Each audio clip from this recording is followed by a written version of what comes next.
IS Entertainment present Delhi. DJ Kanchan राज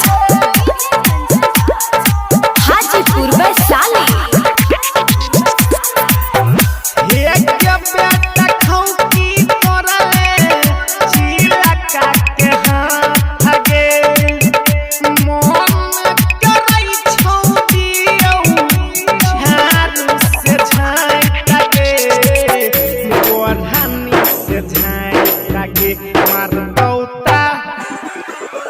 मार बौता बचे तो कोन पापा गे लइया बोले के तो इन साथ गे।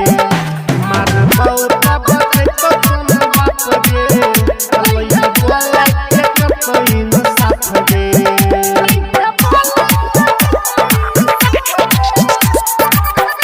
लागे बेटा खाऊ की तोरा ले चिला का के हाथ गे।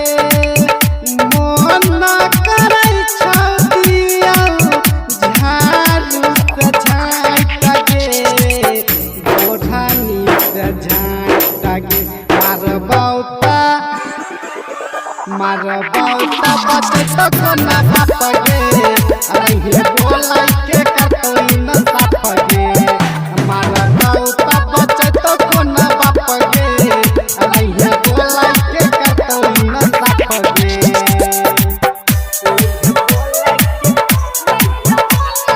डीजे कंचन राज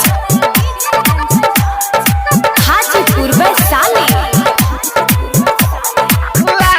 हमर नून चिलका गे जलवा दर देख के छिलका गे।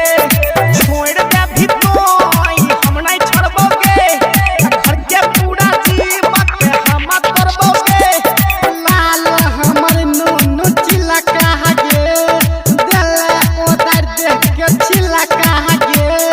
छोड़ दे भी तोई हम नहीं छोड़बोगे घर के दोनों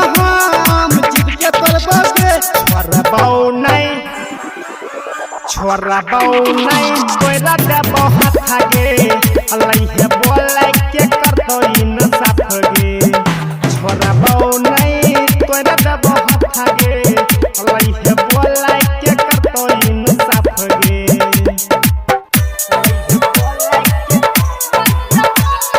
डीजे कंचन राज हाजीपुर वैशाली। हीरा में दिला कोलाऊ की गे किछो तोरा बेटा खाऊ की गे। झूठे मूठे हमारा से करे छिया राय पाचा दूर में घर पाचा दूर में दुआर। नहीं राम दिला कोलाऊ की गे किछो तोरा बेटा खाऊ की गे। झूठे मूठे हमारा से करे छिया राय पाचा दूर में घर